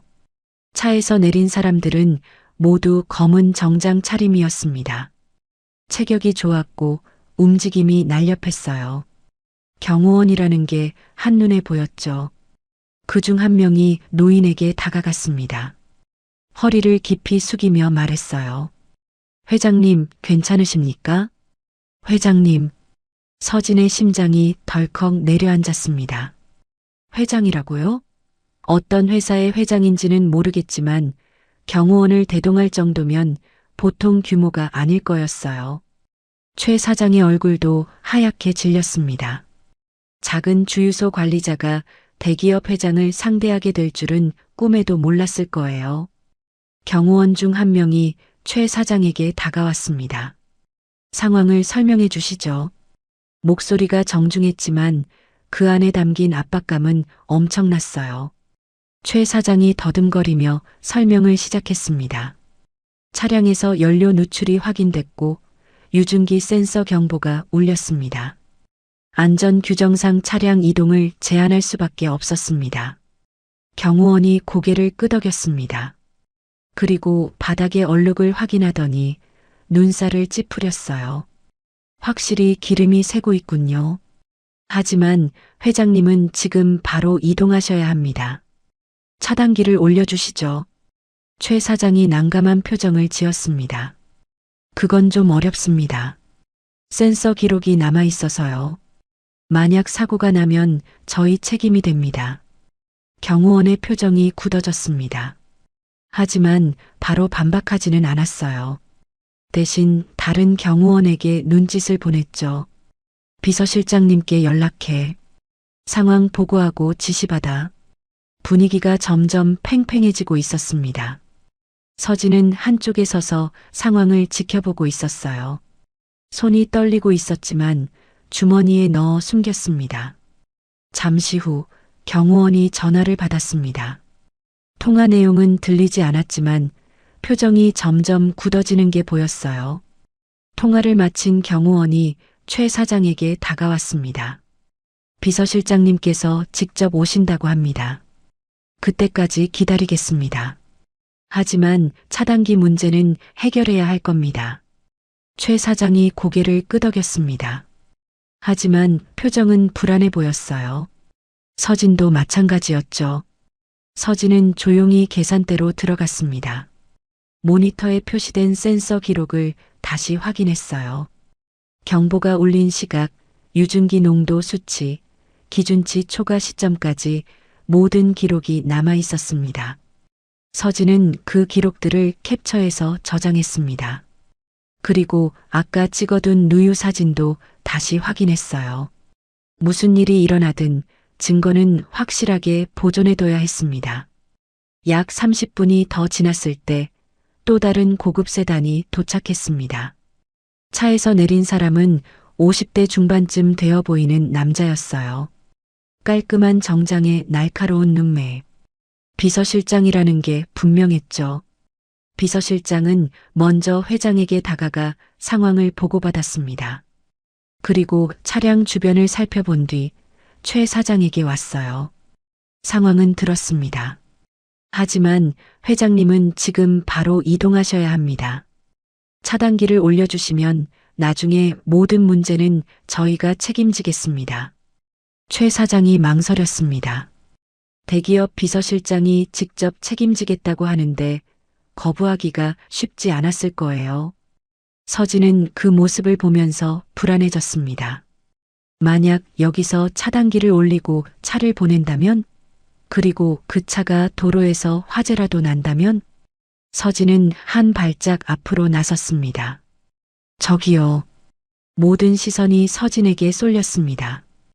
경호원들, 비서실장, 최 사장, 그리고 멀리서 지켜보던 회장까지. 서진의 목소리가 살짝 떨렸지만 말을 이어갔어요. 센서 기록이 남아 있습니다. 경보가 울린 시각, 유증기 농도 수치, 전부 저장되어 있어요. 만약 이 상태에서 차량을 보내고 사고가 나면 기록 때문에 저희가 알면서도 보냈다는 게 증명됩니다. 비서실장의 눈이 가늘어졌습니다. 서진을 위에서 아래로 훑어보는 눈빛이었어요. 자네가 이 상황을 판단한 건가? 서진은 고개를 끄덕였습니다. 네, 제가 주유하다가 이상을 발견했습니다. 비서실장이 잠시 서진을 바라봤습니다. 뭔가를 계산하는 것 같은 눈빛이었어요. 자네 이름이 뭔가? 윤서진입니다. 비서실장이 고개를 끄덕였습니다. 그리고 경호원에게 뭔가를 지시했어요. 서진은 그 내용을 듣지 못했지만 불길한 예감이 들었습니다. 회장이 벤치에서 일어나 다가왔습니다. 서진을 똑바로 바라보는 눈빛이었어요. 자네가 내 차를 붙잡은 건가? 서진은 움찔했지만 피하지 않았습니다. 안전 규정에 따른 조치였습니다. 회장의 눈썹이 꿈틀거렸습니다. 하지만 화를 내지는 않았어요. 대신 묘한 표정으로 서진을 바라봤죠. 어린 나이에 대단하군. 대기업 회장 차를 막다니. 서진은 대답하지 않았습니다. 대신 시선을 피하지 않고 회장을 바라봤어요. 심장은 미친 듯이 뛰고 있었지만 겉으로는 표현하지 않으려 했습니다. 밤은 점점 깊어지고 있었습니다. 주유소는 이제 완전히 통제 구역이 되어버렸어요. 검은 정장 차림의 경호원들이 곳곳에 서 있었고 고급 차량들이 주차장을 채우고 있었죠. 서진은 계산대 안에 서서 상황을 지켜봤습니다. 자신이 옳은 선택을 한 건지 아니면 쓸데없이 일을 크게 만든 건지 알 수 없었어요. 하지만 한 가지는 확실했습니다. 이 상태로 차를 보낼 순 없었어요. 무슨 일이 있어도 비서실장이 경호원에게 지시를 내렸습니다. 저 직원 신원 확인해. 이름, 나이, 주소, 가족관계까지 전부. 서진은 그 말을 듣고 가슴이 철렁했습니다. 신원 조회라니. 자신이 무슨 범죄자라도 된 것 같은 기분이었어요. 경호원 한 명이 서진에게 다가왔습니다. 신분증 좀 보여줄 수 있나? 서진은 잠시 망설였습니다. 보여줘야 하나 말아야 하나. 하지만 거부할 명분도 없었고 거부한다고 해서 상황이 나아질 것 같지도 않았어요. 서진은 지갑에서 신분증을 꺼내 건넸습니다. 경호원이 신분증을 사진으로 찍었습니다. 그리고 어딘가로 전화를 걸어 정보를 불러줬어요. 서진은 그 모습을 지켜보면서 묘한 기분이 들었습니다. 자신의 개인정보가 낯선 사람들 손에 넘어가고 있다는 게 불쾌했지만 동시에 어쩔 수 없다는 체념도 있었죠. 잠시 후 경호원이 비서실장에게 보고했습니다. 윤서진 19살. 현재 이 주유소에서 8개월째 근무 중입니다. 부모는 둘 다 사망했고 보호자 없이 혼자 생활하고 있습니다. 서진의 몸이 굳었습니다. 부모 사망 기록까지 조회한 거였어요. 가슴 한쪽이 쓰렸습니다. 부모님 이야기가 나올 때마다 느껴지는 그 익숙한 통증이었죠. 비서실장의 눈이 가늘어졌습니다. 부모가 없어? 혼자 산다고? 경호원이 고개를 끄덕였습니다. 네, 3년 전에 부모가 교통사고로 사망했습니다. 이후 보호시설에서 생활하다가 성인이 되면서 독립했고 현재는 주유소 근처 원룸에서 자취 중입니다. 서진은 주먹을 꽉 쥐었습니다. 자신의 과거가 낯선 사람들 입에서 오가는 게 견디기 힘들었어요. 하지만 반박할 수도 없었습니다. 전부 사실이었으니까요. 비서실장이 서진을 바라봤습니다. 평가하는 듯한 눈빛이었어요. 부모도 없고 보호자도 없는 애가 대기업 회장 차를 막았다? 이상하지 않나? 서진은 입술을 깨물었습니다. 뭔가 변명을 해야 할 것 같았지만 어디서부터 어떻게 말해야 할지 몰랐어요. 경호원 중 한 명이 끼어들었습니다. 혹시 누군가의 지시를 받은 건 아닐까요?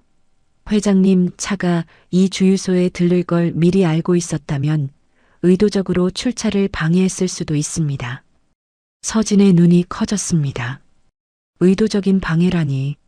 말도 안 되는 소리였어요. 저는 그냥 주유하다가 이상을 발견한 거예요. 누구의 지시도 받은 적 없습니다. 서진의 목소리가 떨렸습니다. 억울함과 분노가 뒤섞인 목소리였죠. 하지만 경호원들의 표정은 변하지 않았어요.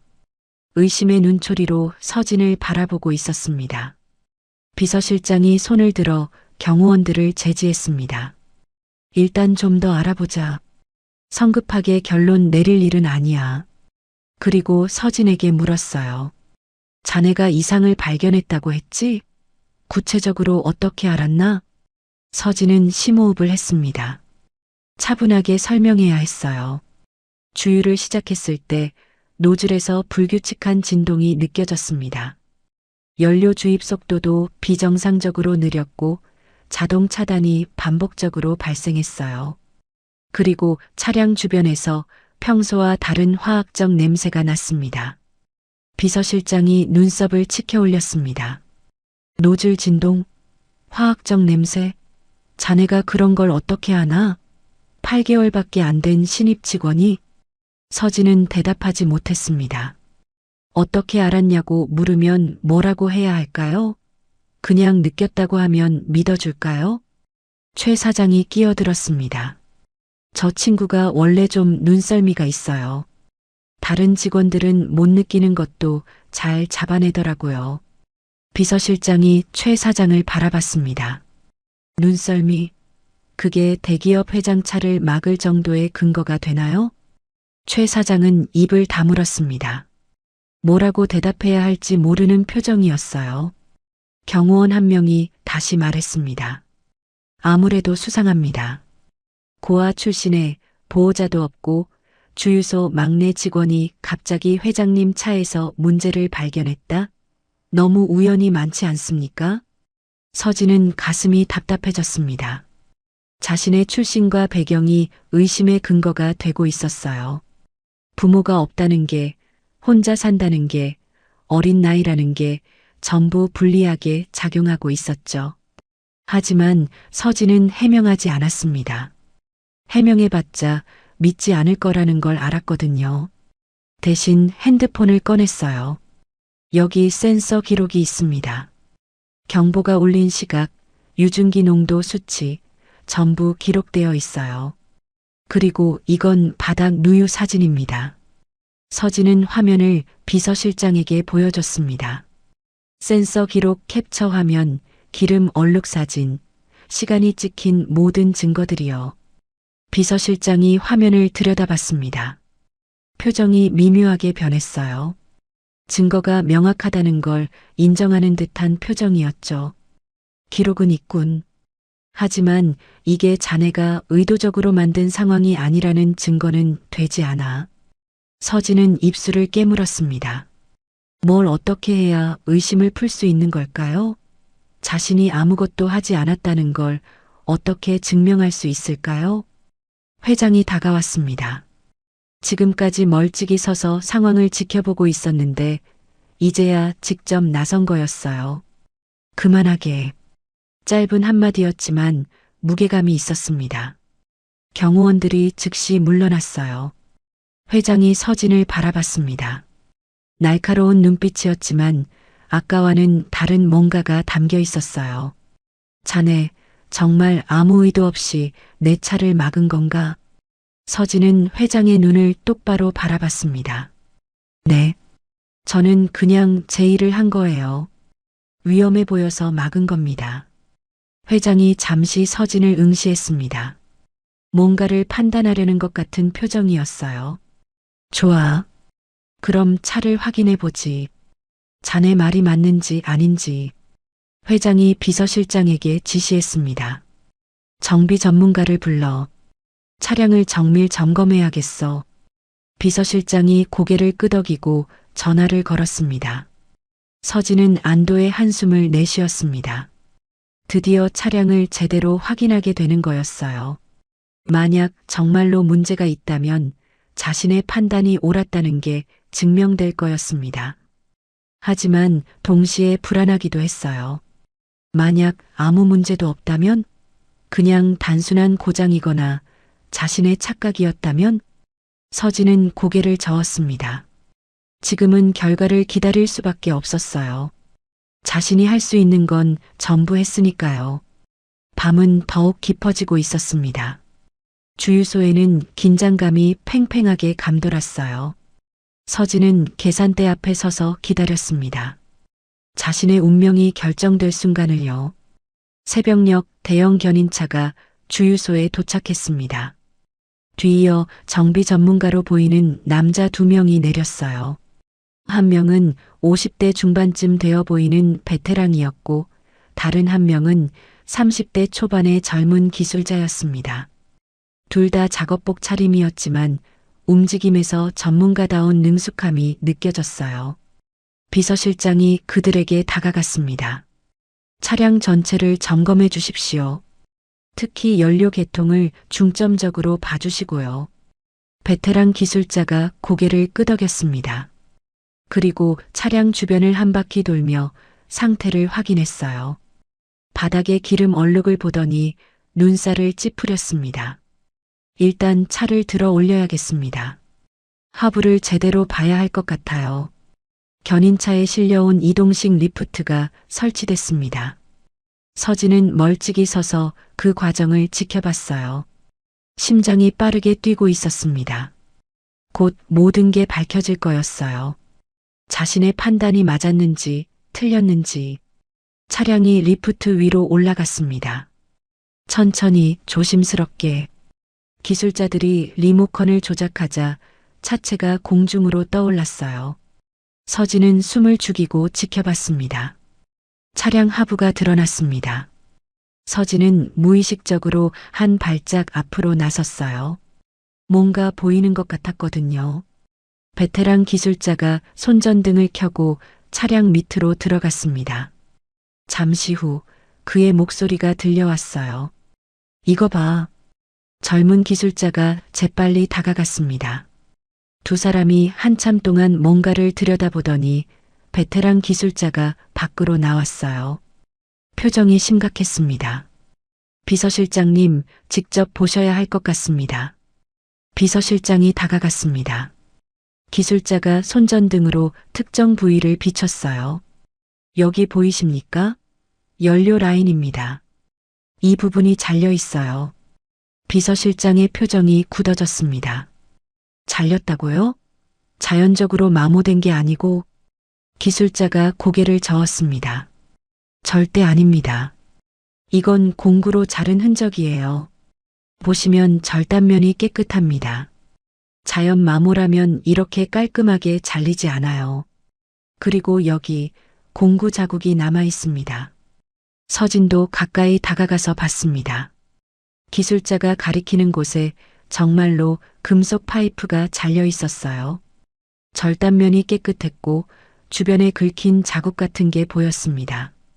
비서실장의 안색이 창백해졌습니다. 이게 무슨 의미인지 설명해 주십시오. 베테랑 기술자가 심각한 표정으로 말했습니다.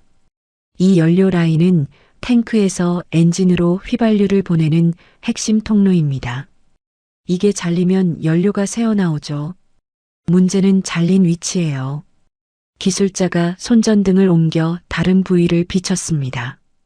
여기가 배기관입니다. 주행 중에는 이 부분이 수백 도까지 올라가요.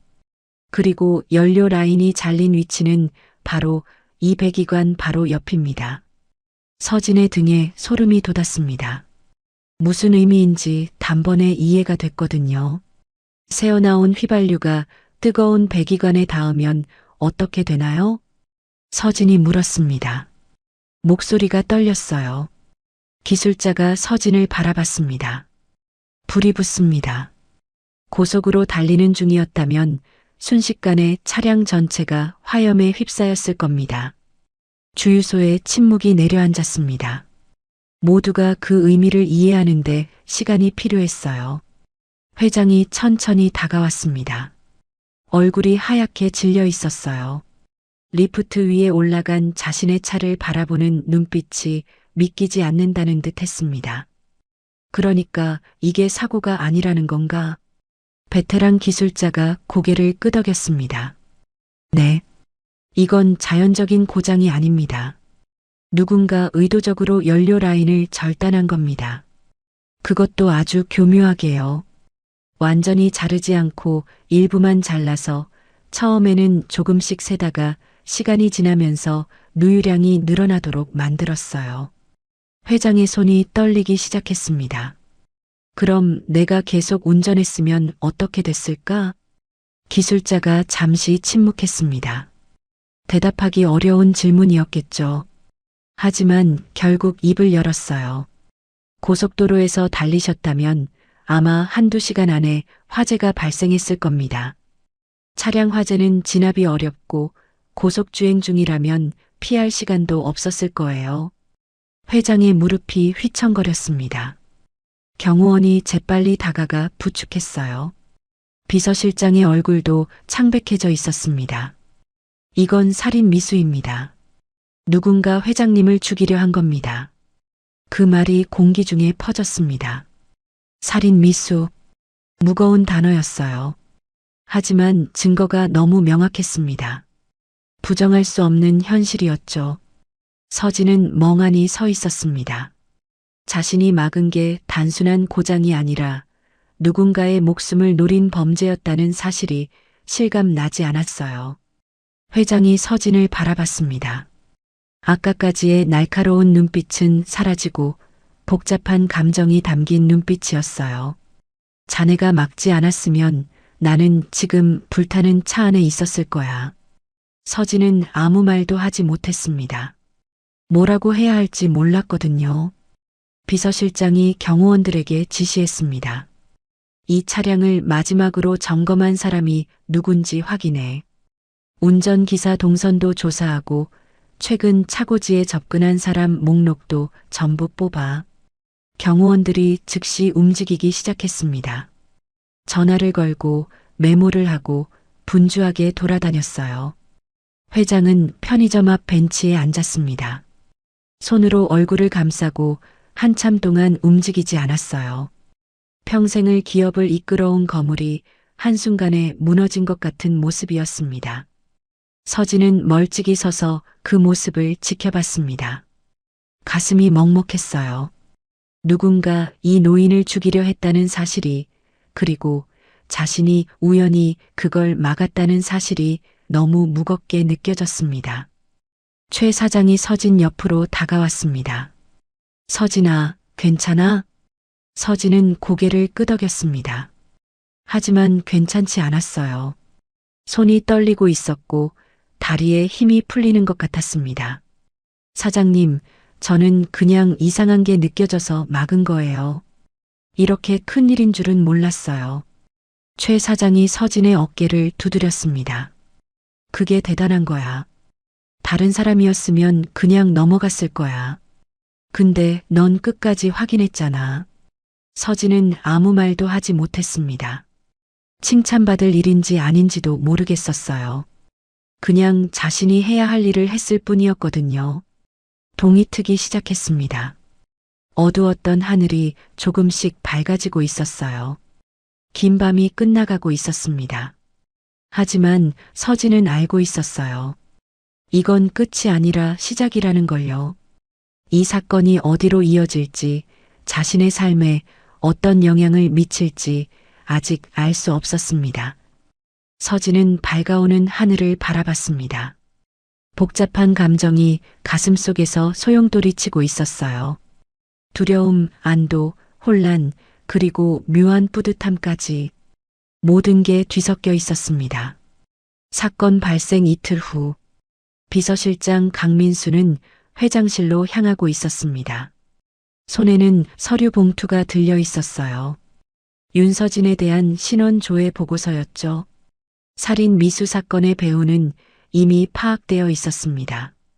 회사 내부의 권력 다툼에서 밀려난 세력이 벌인 일이었어요. 경찰 조사가 진행 중이었고 관련자들은 하나둘 체포되고 있었습니다. 하지만 민수에게는 다른 의문이 남아 있었어요. 윤서진이라는 19살 주유소 직원. 그 아이가 어떻게 그런 이상 징후를 발견할 수 있었을까? 단순한 우연이었을까? 아니면 뭔가 다른 이유가 있는 걸까? 민수는 서진의 신원을 더 깊이 조사하라고 지시했습니다. 기본 신상 정보만으로는 부족했거든요. 부모의 기록, 과거 거주지, 이력, 학교 기록까지 전부요. 그리고 그 결과가 담긴 서류를 지금 들고 있는 거였습니다. 회장실 문을 두드렸습니다. 들어오게. 민수가 안으로 들어갔습니다. 회장 박준호는 창가에 서서 바깥을 바라보고 있었어요. 이틀 전 사건 이후로 많이 지쳐 보였습니다. 누군가 자신을 죽이려 했다는 사실은 아무리 강한 사람이라도 쉽게 넘길 수 없는 충격이니까요. 보고 드릴 게 있습니다. 준호가 돌아섰습니다. 윤서진에 대한 건가? 민수가 고개를 끄덕였습니다. 네. 신원 조회 결과가 나왔습니다. 그런데 이상한 점이 있어서요. 준호의 눈썹이 살짝 올라갔습니다. 이상한 점? 민수가 서류를 펼쳤습니다. 윤서진. 현재 19살입니다. 부모는 윤태호, 김미영. 둘 다 3년 전 교통사고로 사망했습니다. 준호는 고개를 끄덕였습니다. 이미 알고 있는 내용이었죠. 민수가 다음 페이지를 넘겼습니다. 문제는 과거 거주지 이력입니다. 서진이 부모와 함께 살던 집 주소가 나왔는데요. 민수가 주소를 읽었습니다. 경기도의 작은 마을 이름과 번지수가 이어졌어요. 그 순간 준호의 표정이 굳었습니다. 얼굴에서 혈색이 빠져나가는 게 눈에 보였어요. 뭐라고 했나? 민수가 의아한 표정으로 주소를 다시 읽었습니다. 준호가 책상 모서리를 잡았습니다. 손이 떨리고 있었어요. 민수는 그 모습을 보고 당황했습니다. 회장님, 괜찮으십니까? 준호는 대답하지 않았습니다. 대신 천천히 의자에 앉았어요. 눈이 허공을 바라보고 있었습니다. 뭔가를 떠올리는 것 같았죠. 민수는 조용히 기다렸습니다. 뭔가 심상치 않은 일이 벌어지고 있다는 걸 직감했거든요. 한참 후에야 준호가 입을 열었습니다. 그 주소는 내가 알고 있는 곳이네. 민수의 눈이 커졌습니다. 아시는 곳이라고요? 준호가 깊은 한숨을 내쉬었습니다. 그리고 천천히 이야기를 시작했어요. 45년 전 일이야. 내가 27살 때였지. 민수는 숨을 죽이고 들었습니다. 회장이 이렇게 개인적인 과거를 이야기하는 건 처음이었거든요. 그때 나는 지금과 완전히 달랐어. 사업을 시작하려고 했는데 모든 게 실패했지. 투자금을 구하려고 사채까지 썼는데 그마저도 날려버렸어. 준호의 목소리가 낮아졌습니다. 빚쟁이들한테 쫓기게 됐어. 진짜로 죽을 뻔했지. 어느 날 밤에 골목에서 붙잡혀서 두들겨 맞았어. 갈비뼈가 부러지고 온몸이 피투성이가 됐는데 그 상태로 도망쳤어. 민수는 아무 말도 하지 못했습니다. 회장의 과거에 이런 이야기가 있을 줄은 몰랐거든요. 정신없이 도망치다가 어느 마을에 도착했어. 거의 쓰러지기 직전이었지. 그때 어떤 집에서 불빛이 새어나오고 있었어. 나는 본능적으로 그 집 문을 두드렸어. 준호가 눈을 감았습니다. 문을 연 건 젊은 부부였어. 내 꼴을 보고 놀랐을 텐데 그 사람들은 나를 안으로 들였어. 경찰에 신고하지도 않고 누구냐고 캐묻지도 않고 그냥 상처를 치료해주고 밥을 먹여줬어. 민수는 조용히 듣고 있었습니다. 며칠간 그 집에서 숨어 지냈어. 그 부부는 내가 범죄자든 뭐든 상관없이 보호해줬어. 내가 떠날 때는 적은 돈이지만 도피 자금까지 쥐어줬지. 그때는 정말 감사했는데 이후에 어떻게 연락해야 할지 몰랐어. 주소만 기억하고 있었는데 세월이 흐르면서 까먹었다고 생각했어. 준호가 눈을 떴습니다. 눈가가 붉어져 있었어요. 그런데 그 주소가 지금 내 앞에 나타난 거야. 윤서진의 부모 주소로. 민수의 머리가 빠르게 돌아갔습니다. 그러면 윤서진의 부모가 바로 그 부부란 말씀이십니까? 준호가 천천히 고개를 끄덕였습니다. 아마도 그런 것 같네. 부모 이름이 윤태호, 김미영이라고 했지? 그때 그 부부 성이 윤 씨였던 것 같아. 얼굴은 기억이 흐릿한데 성은 기억나. 민수는 서류를 다시 봤습니다. 윤태호와 김미영. 3년 전 교통사고로 사망. 그리고 그 부부의 아들 윤서진. 이게 우연일까요? 민수가 물었습니다. 준호가 고개를 저었습니다. 우연치고는 너무 이상하지 않나? 45년 전에 내 목숨을 구해준 사람들의 아들이 45년 후에 또 내 목숨을 구했어. 그것도 서로가 서로를 모르는 상태에서. 사무실에 침묵이 내려앉았습니다. 두 사람 모두 이 기묘한 인연의 무게를 느끼고 있었어요. 준호가 창밖을 바라봤습니다. 그 부부에게 빚을 갚지 못한 게 평생 마음에 걸렸어. 사업이 성공한 뒤에 찾아가려고 했는데 주소가 기억나지 않아서 포기했지. 그런데 이렇게 다시 연결될 줄은 몰랐네. 준호가 민수를 돌아봤습니다. 서진이는 이 사실을 아나? 민수가 고개를 저었습니다. 아마 모를 겁니다. 부모님이 돌아가셨을 때 서진 군이 16살이었으니까요. 부모님의 과거에 대해 자세히 알지 못할 수도 있습니다. 준호가 자리에서 일어났습니다. 그 아이를 만나야겠어. 직접. 민수가 고개를 숙였습니다. 알겠습니다. 준비하겠습니다. 준호는 다시 창밖을 바라봤습니다. 서울의 스카이라인이 눈에 들어왔지만 그의 마음은 45년 전 그 작은 마을의 집에 가 있었어요. 빚쟁이들에게 쫓기던 젊은 날의 자신, 피투성이로 문을 두드렸던 그 밤, 아무 조건 없이 자신을 받아준 그 부부의 따뜻함, 그리고 그 부부의 아들이 다시 자신을 살렸습니다. 우연이라고 하기에는 너무 완벽한 순환이었어요. 준호의 눈가에 눈물이 맺혔습니다. 갚을 수 없다고 생각했던 은혜가 이런 식으로 돌아올 줄은 꿈에도 몰랐거든요. 일주일이 지났습니다. 서진은 여느 때처럼 주유소에서 근무하고 있었어요. 사건 이후 며칠간 경찰 조사에 응하느라 정신이 없었지만 이제는 일상으로 돌아온 상태였죠. 주유소는 여전히 국도변에 서 있었고 차들은 여전히 드나들었습니다. 하지만 서진의 마음속에는 뭔가 달라진 게 있었어요. 그날 밤의 기억이 계속 머릿속을 맴돌았거든요.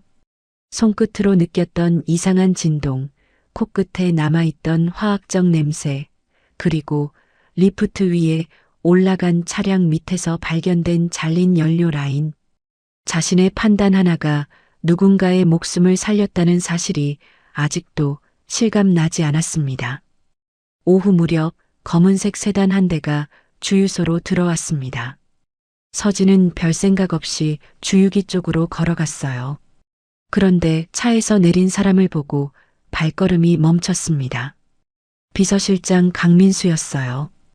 그리고 뒷좌석에서 천천히 내리는 사람은 바로 회장 박준호였습니다. 서진의 심장이 빠르게 뛰기 시작했습니다. 회장이 왜 여기에? 무슨 일이 있는 걸까? 준호가 서진에게 다가왔습니다. 일주일 전 주유소에서 봤을 때보다 훨씬 나아 보였어요. 얼굴에 생기가 돌아와 있었고 눈빛도 안정되어 있었습니다. 자네가 윤서진 군이지? 서진은 고개를 끄덕였습니다. 네, 그렇습니다. 준호가 주위를 둘러봤습니다. 주유소는 한적했어요. 다른 손님은 없었고 최 사장도 잠시 자리를 비운 상태였죠. 잠깐 이야기할 수 있을까? 저 편의점 안에서. 서진은 당황했지만 거절할 이유가 없었습니다. 두 사람은 편의점 안으로 들어갔어요. 민수는 밖에서 대기했습니다. 편의점 구석의 작은 테이블에 마주 앉았습니다. 준호가 먼저 입을 열었어요. 그날 밤 자네 덕분에 목숨을 건졌네. 고맙다는 말을 제대로 하지 못했어. 서진은 고개를 저었습니다. 저는 그냥 제 일을 한 것뿐이에요. 이상해 보여서 막은 거였습니다. 준호가 살짝 미소 지었습니다. 그게 대단한 거야. 다른 사람이었으면 그냥 넘어갔을 거야. 그런데 자네는 끝까지 확인했어. 서진은 아무 말도 하지 못했습니다. 칭찬받는 게 어색했거든요. 준호가 잠시 서진을 바라봤습니다. 뭔가를 판단하는 것 같은 눈빛이었어요. 내가 자네에 대해 조사를 좀 했네. 신뢰가 됐다면 미안하게 생각해. 서진의 어깨가 살짝 긴장됐습니다. 조사라니, 뭘 얼마나 알게 된 걸까요? 부모님이 3년 전에 돌아가셨다고 들었어. 그 이후로 혼자 살고 있다면서? 서진은 고개를 끄덕였습니다. 부모님 이야기가 나오자 가슴 한쪽이 쓰렸어요. 네. 교통사고였습니다. 준호의 표정이 복잡해졌습니다. 뭔가 더 말하고 싶은 게 있는 것 같았지만 입을 열지 않았어요. 자네 부모님이 어떤 분들이었는지 기억하나? 서진은 의아했습니다. 갑자기 왜 부모님에 대해 묻는 걸까요? 좋은 분들이셨어요. 가난했지만 항상 웃으셨고 어려운 사람을 보면 그냥 지나치지 못하셨죠. 준호의 눈이 살짝 떨렸습니다. 뭔가에 깊이 감동받은 것 같은 표정이었어요. 그렇군. 역시 그런 분들이셨어. 서진은 더욱 의아해졌습니다. 회장님이 부모님을 아시는 것처럼 말하고 있었거든요. 준호가 깊은 숨을 내쉬었습니다. 자세한 이야기는 나중에 하지. 오늘은 다른 이야기를 하러 왔어. 서진은 긴장하며 기다렸습니다. 그날 밤 자네가 이상을 발견한 과정을 들었어. 노즐 진동, 연료 주입 속도, 화학적 냄새. 그걸 종합해서 판단했다고 했지? 서진은 고개를 끄덕였습니다. 그건 단순한 감이 아니야. 구조적인 사고야. 여러 가지 정보를 모아서 분석하고 위험성을 판단하는 능력. 그게 바로 내가 찾던 거야. 서진은 무슨 말인지 이해하지 못했습니다. 찾던 거라고요? 준호가 몸을 앞으로 기울였습니다. 내 회사에는 현장 안전 분석팀이 있어. 공장, 건설 현장, 물류 창고 같은 곳에서 사고가 나기 전에 위험 요소를 찾아내는 일을 하는 팀이지. 그 팀에 자네 같은 사람이 필요해. 서진의 눈이 커졌습니다. 저요? 하지만 저는 학력도 없고 전문 지식도 없어요. 준호가 고개를 저었습니다. 학력이나 전문 지식은 가르치면 돼. 하지만 자네가 가진 그 감각, 그건 가르쳐서 얻을 수 있는 게 아니야. 현장에서 이상을 감지하고 그걸 논리적으로 분석해서 판단하는 능력. 그건 타고나는 거야. 서진은 당황했습니다. 이런 제안을 받을 줄은 전혀 예상하지 못했거든요. 물론 바로 일을 맡기겠다는 건 아니야. 교육과 훈련이 필요해. 처음에는 신입으로 들어와서 기초부터 배우게 될 거야. 시간이 걸리겠지만 자네가 원한다면 그 과정을 지원하겠네. 서진은 아무 말도 하지 못했습니다. 머릿속이 복잡했어요. 주유소 막내 직원이었던 자신에게 대기업 회장이 직접 와서 이런 제안을 하다니. 준호가 일어섰습니다. 지금 당장 대답하지 않아도 돼. 충분히 생각해보게. 내 연락처는 비서실장이 줄 거야. 준호가 편의점 문 쪽으로 걸어갔습니다. 그러다 멈춰서서 돌아봤어요. 그리고 하나만 더 이야기하지. 자네 부모님은 정말 좋은 분들이셨어. 그분들의 아들답게 살고 있는 것 같아서 기쁘네. 그 말을 남기고 준호는 편의점을 나갔습니다. 서진은 한참 동안 자리에 앉아 있었습니다. 방금 무슨 일이 일어난 건지 정리가 되지 않았어요. 회장님이 부모님을 아는 것 같았습니다. 어떻게요? 왜요? 의문이 꼬리를 물었지만 답은 나오지 않았어요. 그리고 제안. 현장 안전 분석팀. 대기업에서 일하는 것. 지금까지 상상해 본 적도 없는 미래였습니다. 서진은 창밖을 바라봤습니다. 주유소가 보였어요. 8개월 동안 일해온 곳. 힘들었지만 정든 곳이기도 했습니다. 여기를 떠나야 할까요? 아니면 계속 있어야 할까요? 서진은 주머니에서 핸드폰을 꺼냈습니다.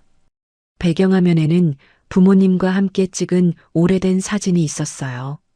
아버지의 웃는 얼굴, 어머니의 따뜻한 눈빛, 3년 전 세상을 떠난 두 사람. 부모님이라면 뭐라고 하셨을까요? 서진은 사진을 바라보며 생각했습니다.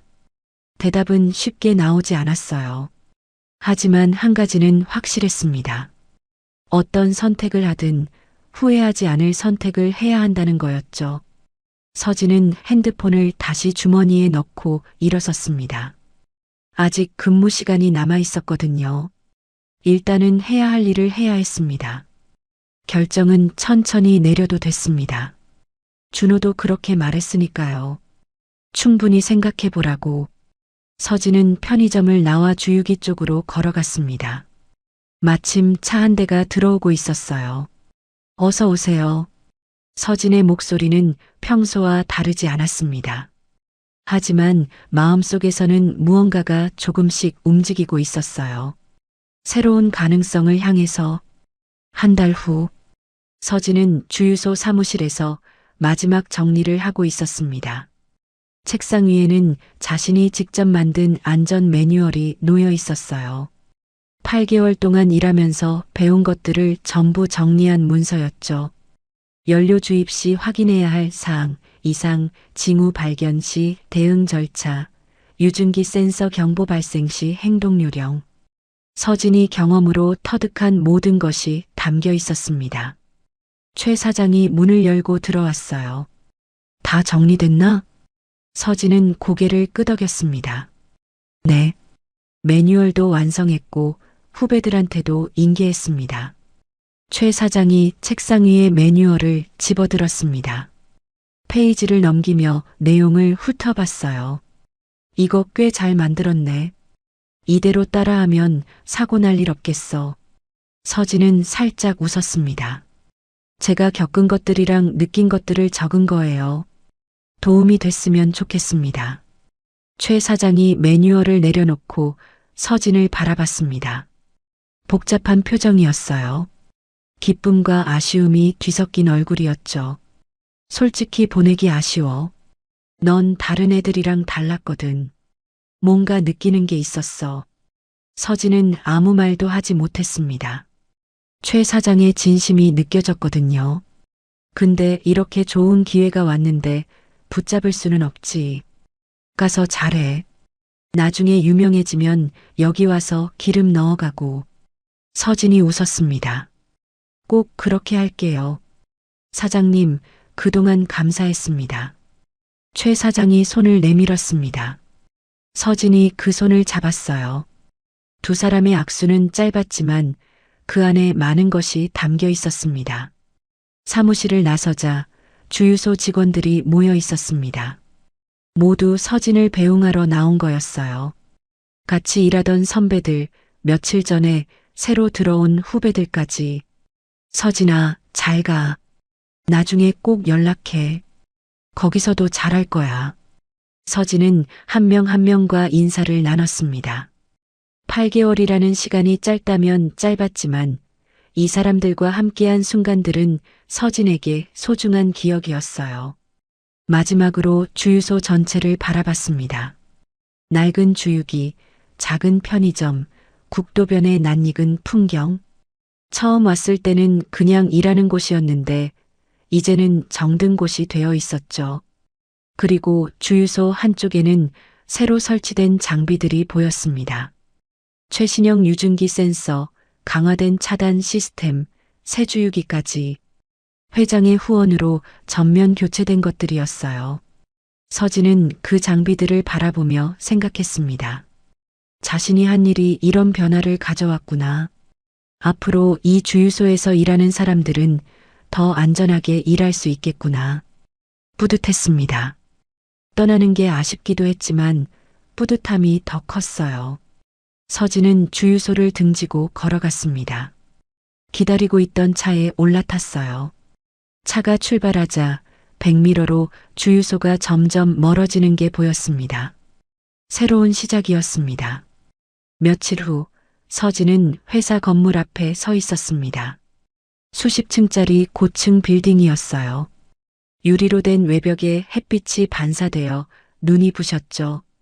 로비에 들어서자 리셉션 직원이 안내해줬습니다. 엘리베이터를 타고 올라가 현장 안전 분석팀 사무실에 도착했어요. 팀장이 서진을 맞았습니다. 40대 중반쯤 되어 보이는 남자였어요. 인상이 부드러웠고 목소리도 차분했습니다. 윤서진 군이지? 어서 와. 팀원들한테 인사시켜줄게. 서진은 팀원들 앞에 섰습니다. 모두 자신보다 나이가 많았어요. 전문가들이었죠. 공학 박사도 있었고 현장 경력 20년 이상인 베테랑도 있었습니다. 서진은 작아지는 기분이 들었어요. 자신이 여기 있어도 되는 걸까 하는 생각이 들었죠. 하지만 팀원들의 반응은 예상과 달랐습니다. 아, 주유소에서 회장님 살린 친구구나. 그 이야기 들었어. 대단하더라. 앞으로 잘해보자. 서진은 긴장이 조금 풀렸습니다. 적어도 적대적인 분위기는 아니었거든요. 첫 업무는 간단했습니다. 과거 사고 사례들을 분석하고 정리하는 일이었어요. 공장 화재, 건설 현장 붕괴, 물류 창고 사고, 다양한 사례들이 있었죠. 서진은 하나하나 꼼꼼히 읽어나갔습니다. 그러면서 패턴이 보이기 시작했어요. 대부분의 사고는 작은 징후에서 시작됐습니다. 누군가 그 징후를 발견했다면 사고를 막을 수 있었을 거예요. 서진은 주유소에서의 경험을 떠올렸습니다. 노즐에서 느꼈던 이상한 진동, 공기 중에 퍼지던 화학적 냄새, 바닥에 떨어지던 기름방울. 작은 징후들이 모여서 큰 위험을 알려줬던 거였죠. 이걸 시스템으로 만들 수 있을까? 개인의 감각에 의존하지 않고 누구나 위험을 감지할 수 있는 방법을 만들 수 있을까? 서진은 메모를 시작했습니다. 주유소에서 배운 것들, 느낀 것들, 판단의 근거가 됐던 것들을 하나하나 적어 나갔어요. 팀장이 다가왔습니다. 뭘 그렇게 열심히 적나? 서진이 메모장을 보여줬습니다. 제가 주유소에서 경험한 것들을 정리하고 있어요. 이상 징후를 발견하는 방법을 시스템화할 수 있지 않을까 해서요. 팀장이 메모장을 들여다봤습니다. 눈이 반짝였어요. 이거 좋은 생각인데. 계속해봐. 나중에 정리되면 나한테 보여줘. 서진은 고개를 끄덕였습니다. 가슴이 두근거렸어요. 자신의 경험이 쓸모 있을 수 있다는 게 기뻤거든요. 퇴근 후 서진은 회사 건물 밖에 서서 하늘을 올려다봤습니다. 해가 지고 있었어요. 붉은 노을이 고층 빌딩들 사이로 퍼지고 있었죠. 한 달 전만 해도 상상하지 못했던 곳에 서 있었습니다. 주유소 막내 직원이었던 자신이 대기업 안전 분석팀 신입사원이 되어 있었어요. 아직 배울 게 많았습니다. 모르는 것도 많았고 부족한 것도 많았죠. 하지만 서진은 두렵지 않았어요. 오히려 기대가 됐습니다. 주머니에서 핸드폰을 꺼냈습니다. 배경화면의 가족 사진을 바라봤어요. 아버지의 웃는 얼굴, 어머니의 따뜻한 눈빛. 잘할 수 있겠죠? 서진은 작은 목소리로 물었습니다. 대답은 없었지만 마음속으로 부모님이 고개를 끄덕이는 것 같았어요. 서진은 핸드폰을 다시 주머니에 넣고 걸어갔습니다. 앞으로 어떤 일이 기다리고 있을지 몰랐지만 한 가지는 확실했어요. 자신이 가진 능력으로 더 많은 사람을 지킬 수 있는 곳에 왔다는 거였죠. 그리고 그건 분명히 의미 있는 일이었습니다. 노을이 지는 거리를 걸으면서 서진은 새로운 내일을 기다렸습니다. 이야기는 여기서 끝이 아니었어요. 오히려 시작이었죠. 여러분, 오늘 이야기 어떠셨습니까? 주유소 막내 직원이 재벌 회장의 목숨을 살렸습니다. 그런데 알고 보니 45년 전 회장이 어려울 때 도와줬던 분들의 아들이었습니다. 세상에 이런 인연이 있을까요? 부모님은 낯선 사람을 도와주고 떠났습니다. 아들은 그 사실도 모른 채 같은 사람을 또 살렸습니다. 베푼 선행은 사라지지 않습니다. 언젠가 반드시 돌아옵니다. 오늘 이야기가 전하는 교훈은 분명합니다. 작은 친절이 누군가의 인생을 바꿉니다. 내가 베푼 도움이 어디서 어떻게 돌아올지 아무도 모릅니다. 그러니 손해본다 생각하지 마시고 도울 수 있을 때 도우십시오. 그리고 우리 자녀들, 손주들을 믿어주십시오. 서진이처럼 어린 나이에도 묵묵히 자기 자리를 지키는 아이들이 있습니다. 학력이나 배경보다 중요한 건 마음입니다. 따뜻한 마음을 가진 사람은 결국 빛을 발합니다. 여러분도 혹시 베풀었던 작은 친절이 돌아온 경험 있으십니까? 아니면 누군가에게 받은 도움이 평생 기억에 남는 분 계십니까? 댓글로 여러분의 이야기를 들려주십시오. 함께 나누면 더 따뜻해집니다. 이 이야기가 마음에 와닿으셨다면 좋아요와 구독 부탁드립니다. 다음에도 좋은 이야기로 찾아뵙겠습니다. 감사합니다.